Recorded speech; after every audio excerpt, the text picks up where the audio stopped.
Bro, there's a part that's so funny. Tony's doing a joke, and you just see Bert behind him mouthing the words to the joke as he's saying it. I was dying laughing. Son, I was like, oh, I forget there's a prompter. That was Gronk the entire time. No, he's reading in his head, but mouthing the words. That's awesome. I would do the same thing 1,000,000%. Yeah. I just like to be ahead. I'm like, ooh. I don't like what's going on for me right now. I'm not even joking you because it's too much attention. And when there's too many eyes on you saying how great you are. It's only a matter of time when they start going, is she really? Let's look further. Let's look closer. That's what Let's find the things about her that she doesn't like. That one he said about Sam J. Oh, she hell gnaws the pussy. She hell gnaws. Oh, no. He's the GOAT. When it comes to that roast and shit, I think he the GOAT. He's the GOAT. I think he's the greatest. Tony's the best. So the dust is settling now on the Tom Brady roast, and some of the comedians involved have been capitalizing on the publicity by discussing some of the key moments from their perspective. I'm going to take a look at some of their reactions, particularly Andrew Schulz and Nikki Glaser, but unfortunately, because Tom and Bert bank episodes of their podcasts, we'll have to wait a few months to hear what they thought about the event. I'm actually going to start with those two in a moment, and I'll also discuss some of the controversies from the roast. So there's so much to talk about, and if you want to see my full breakdown of the event with full clips and commentary on all the best and worst roasts, you can head over to my Patreon via the link in the description, and you'll find my latest video covering the Tom Brady roast. So go and check that out if you're interested. But as for Tom and Bert, yeah, it's not looking good. If it wasn't bad enough that they bombed on the night, Netflix uploaded their set to the Netflix YouTube channel, which as of now has just over 2,000 likes and almost 7,000 dislikes. This is the only clip they posted so far, which is absolutely wild. It gets worse though. The comment section is almost completely negative. Bert was on stage and Shane Gillis was in the crowd. What a gigantic fumble. Sounds like me reading a book in public. Pat McAfee summed it up the best, saying something like, Tom and Bert were a good break in the middle of all the action. Jesus Christ, these two make Gringo Papi look funny. Holy F, out of all the sets from the roast, this is the one they put up? Netflix posted this because they know they bombed. Fall from grace, they're done. I think what makes this so bad is that these aren't comments on my channel or Too Lazy's channel or, Comedy Enforcement or a Red Bar clip. This is Netflix's comedy channel. The fact that the general public hates them now and not just us really shows how far they've fallen. And it didn't help that Shane Gillis was in the crowd instead of on stage. For me, that has to be one of the biggest fails of the night. I mean, Shane's got his new TV series coming to Netflix really soon. He's done a comedy special with them, so it's not like they don't have a relationship. Yet they chose to go with Tom and Bert. They could have at least replaced Ben Affleck with Shane Gillis or even Kim Kardashian, who got absolutely roasted by the crowd. Imagine going to a comedy roast and not only getting roasted by the comedians, but also getting roasted by the crowd. Obviously, Netflix were going for the big names and decided against having Gillis, which again, coming so soon after his SNL appearance, it really just doesn't make sense. The guy played college football as well. Yeah, anyway. One other thing that people noticed was Tom Segura not getting roasted by anyone, and I think in a strange way, it actually says more about how much of an easy target Bert and Schulz are compared to Tom. So think about this, right? If you're preparing for the event, most of the participants that got full sets were given around 7 to 8 minutes. You're going to end up with more material than you can use, so you have to cut it down. And when it comes to the business end of editing your set, you're going to leave in all the hard-hitting stuff that you know will get the laughs. So it stands to reason that you're going to leave in all your Bert and Schulz jokes and delete the Tom Segura ones. I think it's easy for us to roast Tom because we know him pretty well compared to the average person, but compared to Bert and Schulz, their roasts basically write themselves. That's why I think Tom got away without getting roasted at all. There were simply better opportunities out there. Most of it was for Bert though, and he absolutely made a fool of himself. He was clearly on something, he was shaking, his face was red, he was reading everyone's jokes off the teleprompter. If Tom ever needed a wake-up call to ditch Bert and do his own thing, this has to be it. I think Tom is capable of pulling off a decent roast, but going for the whole presentation style set with the slides on the screen was so cringe. Someone really needs to sit down with Bert and explain to him that standing there snorting and wheezing isn't comedy. But as for Andrew Schulz, I actually thought he did a decent job. I've always said that Schulz is capable of being funny. He's had some good bits in the past. It's mainly his overexposure on Flagrant that lets him down. You know, the overacting, slapping, squeezing, one epiphany after the other. So it was good to see him having a good time at the roast and just going back to being funny. I think we're very fortunate today that we have guys like Chappelle and Attell and Shane and you and everybody and Tony. Schulz, he's killing it right now. God. Murdered on that roast. That oh guy. my God. That dude. Oh my God. He's so likable too. Even when he was shitting all over S.D.N.Y, he's got a big smile on his face. He's laughing. He's a great person, like a great human being. I look at him like an actual big brother, man. He's a beautiful person. I love him to death. But it's like we're real fortunate that we have all these people together. We're real fortunate. Yeah, I don't know about that. Schulz is still a massive grifter who lied to his fans and screwed them over with his infamous comedy special. Rogan definitely has selective hearing when it comes to his buddies, but I do agree with Rogan that Schulz looked like he was having fun at the roast. He didn't seem nervous at all, unlike Bert's nervous shaking or whatever was going on with him. Schulz had good pace, he was in control, and him and his team of writers ended up delivering some awesome roasts. You know, when I see someone like Schulz at the roast, he's having fun. Yeah. I want to be watching a person who's having fun. I don't want to be watching someone who's like, even if your comedy is really well written, it's going to suck if you're desperate. Yes. Yeah. Yeah, watching someone have fun. God, watching that guy, Schulz. Yeah. He has a good ass time. Man. And he's enjoying all the success. You know, he's enjoying every step of the way. That's very important too. Overall, I think the roast was a win for Schulz. He seemed to take the roasting as well as he gave it, whereas Bert was clearly overacting to hide the pain. You could see it the most during Tony Hinchcliffe's set, which, in my opinion, was one of the best of the night, next to Nikki, Glaser. When Tony walked over to the right-hand side of the stage, Bert went bright red and started mouthing the words off the teleprompter. That is such a Bert thing to do. He has to steal the limelight in every situation he's in. Then he stood up and gave Tony a standing ovation while he was still doing his set. And Tony's set was wild. He's such a natural roaster. I think it worked out really well by having him in the audience with Dana White at the table instead of on stage with everyone else. That way he could walk around freely with a wireless mic instead of standing behind a lectern like the others did. Every time they would turn to face the person they were roasting, the volume from the mic would drop. So Tony was definitely one of the best acts of the night for me, even though I don't really rate him as a stand-up comedian. I've seen that dude like really come together. I've seen that dude like really become like a killer comedian. You know, I watched him on the roast last night or Saturday night. God damn, dude. God damn. That one he said about Sam J. Oh, she hell gnaws the pussy. She hell gnaws. Oh, hell no. Oh my God. And the one about Bert. Oh, he was going in. The Bert's a king. Oh, bro. He's the GOAT. When it comes to that roast and shit, I think he the GOAT. He's the GOAT. I think he's the greatest. Tony's the best. Yep. You know, I'm not going to say it, but there were some forces that were trying to limit him from his ability to shine. He's reckless, and that's what they're not. Okay? There's a kind of like reckless comedy, you know, that like you know you're going to take the heat, but you don't give a fuck, you're going in.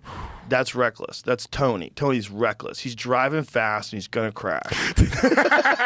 Yeah, he goes, man. He goes. He's just going for the comedy. And that's what comedy used to be, right? Yeah. And now there's a lot of people today that's not what comedy is for them anymore. Next to Tony, Nikki Glaser had a decent set. I haven't really seen a lot of her stand-up before. I've only ever seen her here and there on podcasts. So for me, this was the longest I've seen her do a set. And she seems like a decent comic. It's hard to judge off the roasts though, because normal stand-up seems like it would be so much harder than that. You have to make up your own targets and premises, whereas the roast, especially with Tom Brady, a lot of the material writes itself. But as for Nikki, this is going to be huge for her. She's just got a massive boost in publicity for her upcoming comedy special, so she's definitely one of the biggest winners from the event. People right now are like, Nick, you're having a moment, let it in. And I'm just being so calm and cool about it because I know it'll go away, because everything does, literally.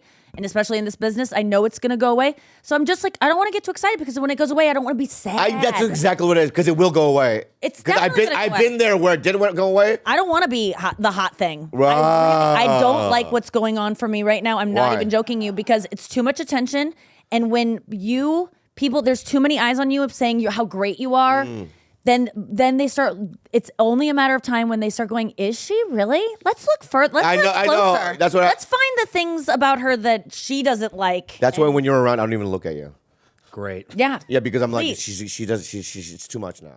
Oh man, I really don't want to shit on Nikki, but all these celebrities are the same. They overthink and overshare everything. They can't just stop and enjoy the moment. For example, this conversation she had with Bobby Lee on Tiger Belly, it should have been a private one between friends and family, not broadcast to the world the very next day. I don't seek out what people think about me. I really don't. I try not to. I don't read any comments, and I'm really proud of myself. If you care about the it. good stuff, you'll care about the bad stuff. Yeah, I think that's it. So it's like if you have to just be so neutral. Yeah. Because if you let this in, you'll let this in. And I don't believe the good stuff anyway. I just go, that person's like. But you should. After last night, Yeah, I mean. after last No. I'm happy with what I did. I definitely accomplished a goal, but I feel like it was I don't want any more eyes on me. I just like being the way I was, where everyone's like, she's nice. Like, I like that. No, I wanna no. No, I don't want anyone to go expect anything from me. No expectations. Yeah. What are you talking about? You're on the top of the hill, man. But isn't that scary? Yeah, I'm on the bottom looking up with binoculars. But What that the fuck are you girl talking last about, night man? was like, ba-da-ba, but like, she's like, Who's da-da. who? She's Who? the girl that was on stage last night doing that roast was like, she was a version of, it was me. It was all the way I talked. I thought you were talking about I thought you were talking about somebody else. You literally did? Yeah, I thought I did. I go, my who God. else are you competing with? Oh my God. Because I know Whitney wasn't there. No. I was with her Yeah, well, on the bottom of the mountain looking up with her binoculars. Oh, right. I Yeah, mean, anyway. the only reason I get to do roast is because 'Cause you're other women hot who are and you're the amazing best? before me have turned it down because they are so hard That's to do. not And- true at all. Yes, it is. That's how you, dude, that's how you get opportunities. I'm sorry, why am I yelling? I know Bobby was just being Bobby, but he's 100% right. Just shut up and enjoy the moment. Don't overthink it and sabotage yourself like Bert does. Could you imagine Jerry Seinfeld or Dave Chappelle or Louis C.K. having this kind of conversation on a podcast the day after they did a set somewhere? Like I said, I don't mean to be negative, I really don't. But man, comedians these days really are a bunch of neurotic, insecure snowflakes. I feel like women roasters are just on a different level. Different Between level. You, Natasha, even girls like Kim Congdon. Like there is Oh, just Kim. a different I worked with Kim on this. level. And I Was feel she on like- it? Yeah, well, she was on my team. Like we were working together on this. Oh, she would roast help set. you write. She was helping direct, yeah, she was helping me write. You assemble a team of your friends and you Wow. go all hands on deck. Do you pay them or no? Hell yes, I pay them. Oh, yeah. I did not make any money on this. I'm spending all, and I pay well. Because I have people who care about me, who work so hard, who are taking this as seriously as I'm taking this, and man, this is so essential to me. They should be making I try to be very generous. It felt so great because last night it was such a team effort. I assembled such a crew because I'm treating my specials and I'm treating these kinds of opportunities like, okay, if I did a talk show and got a talk show, wouldn't I hire a writing team?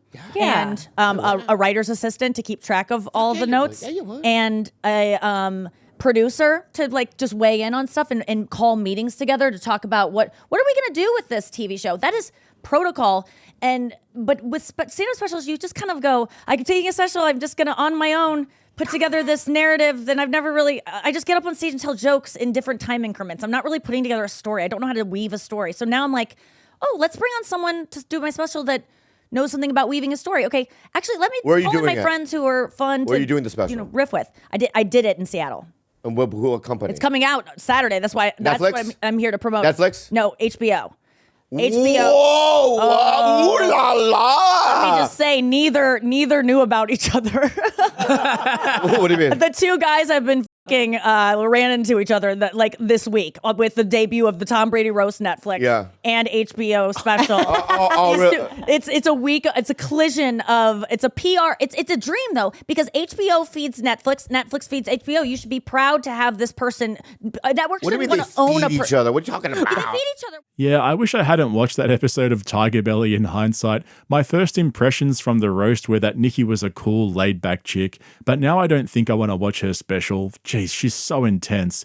And can I just say, I'm not a fan of all these comedians who have teams of writers putting their specials together for them and then bragging that they pay them well as if it's some sort of achievement. I get that some people don't care, but all they're doing is replacing the Hollywood model with the same thing, and that model has been dying for years. Imagine Patrice or Chappelle doing other comedians' jokes or collaborating with a group of writers to put their stand-up specials together.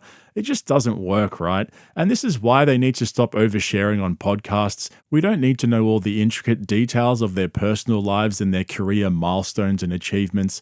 I was just watching Jerry Seinfeld's appearance on Bill Maher's podcast, and it was such a breath of fresh air. I was thinking I might do a video on it because even though Jerry's arrogant, I love the old school way of having public conversations where they just chill and go with the flow instead of sharing every intimate detail of their lives. And speaking of intimate details, I can't go past Jeff Ross's roast on Patriots owner Robert Kraft. I was honestly expecting him to get roasted so much more, but Andrew Schulz explained what happened behind the scenes during the roast, as well as in the lead up from the producers. Oh, the fire thing was when Tom checked Jeff Ross. Bro. I think that was 100% real. Oh, yeah. Oh, really? 100%. Like, so Jeff, so I think it got cut from the broadcast. I'll tell y'all something. Because the reason why I think it's real is because they told us no jokes about happy endings with Bob Kraft. Because I had a Bob Kraft tag. Oh. I had that joke about Randy Moss. I was like, Randy Moss, you made sure on Super Bowl Sunday is the only people celebrating a happy ending with a priest. Oh, yeah. And then the tag was, and of course, Bob Kraft. Yeah. And they were like, Tom asked us not to do anything with the massage. I was like, all right, cool. Like, the guy's coming here for this thing. Like, whatever. He's not getting roasted. He's sitting in the fucking stands. Like, all right. And then Jeff did it. And then Tom walks up and he goes, yo, cut that shit out. Or don't do that again. Yeah, don't say that shit again. Yeah. But think about it. Like, this is the first comic that goes on, a live roast, and it's your night. Yeah. He was ready to shut the whole thing down. That's an alpha ass move right there. Yeah. Like for this guy who basically let him go. Yeah. Bob Kraft didn't re-sign him. Yeah. And he still feels that kind of And loyalty. Brady would sign team-friendly deals, relatively speaking. Yeah. Most people would get caught up in that moment and go, I don't want to ruin. And he's like, this don't matter. Yeah. What matters is I said to that guy that those jokes weren't going to be made. Yeah. And he agreed to come. And then you broke the rule. I think it was that and then Brady's kids. And it was just like, who's going to... Yeah. Brady's talk about psycho kids. Brady's psycho. Yeah. He's a psycho. He's the greatest. I also wonder if he does that early. If he's like, okay, the first thing that crosses the line, I'm gonna get up there and make like a little moment to let everyone else know, like, yo, don't Like, we fire a guy the first day on set. Who is it? like- Orson Welles would do that? Yeah. He'd hire a guy just to fire him the first day? Yeah, that's great. Apparently, that's what they like set a tone and let everyone know, like, yo, don't fuck around. So he's like, the first thing that crosses my line, I'm gonna stand up and stop it, and that way everyone else knows, like, yo, don't talk about the kids, don't talk about Bobby Kraft. I wonder if then maybe him and Jeff had that worked out then. No, I don't think so. I think he just was like, the first thing that crossed my line. If they talk about these two or whatever number of things in his head, That would make a lot of I'm sense. nipping it. So just quickly, for those of you who don't know the background with Robert Kraft, back in 2019, he was charged with soliciting after copping a sneaky wristy and a cheeky BJ from two Asian massage workers who ended up being part of a trafficking ring. Kraft ended up getting off. Sorry, I swear that was unintentional. But his lawyers got him off the charges because the cops made a bunch of mistakes with the evidence. As for Tom Brady getting up and telling Jeff Ross not to go there again, it ended up being a classic Streisand effect moment. I mean, I'm talking about it right now. So I agree with Mark. I don't think it was planned or anything like that. If you watch it back, you can see Tom Brady tossing up whether to get up or not, and then finally deciding to go and do it. So in hindsight, he probably would have been better off just keeping his mouth shut.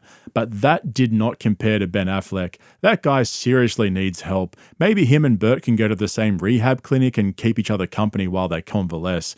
I'm going to leave you with Andy and the Toy Story boys' take on Affleck's appearance, but remember, if you want to see my full breakdown of the Tom Brady roast, go and check out my Patreon. That way you'll be able to see the full clips from the night, as well as my commentary on all the best and worst roasts. Otherwise, if you're not a regular of this channel yet, hit the subscribe button, and don't forget to give me a thumbs up if you ended up enjoying this video. Thanks for watching. I'll catch you guys in the next one. It was definitely fun when Ben Affleck was on and we were like, what the fuck is What are you doing, dude? Dude. J-Lo broke this man. Son. So what the fuck is wrong with Ben Affleck? He comes up and everybody's stoked, right? So hype. And because we all love Ben Affleck. Ben Affleck's the man. Yeah. And And then he started talking. He was defending Tom from internet trolls, and like a few minutes in, I'm like, oh, he ain't even talking about Tom. No, he's not. He's not. He's talking about Ben Affleck. Yeah. He's talking about Batman versus Superman. It was personal. Yeah, once you saw it, you're like, is this whole thing a proxy for him to just yell at people online? I don't even know if he realizes it, but yes. That's the other thing. He might not. Yeah. Yeah. Crazy. Yeah, it was crazy.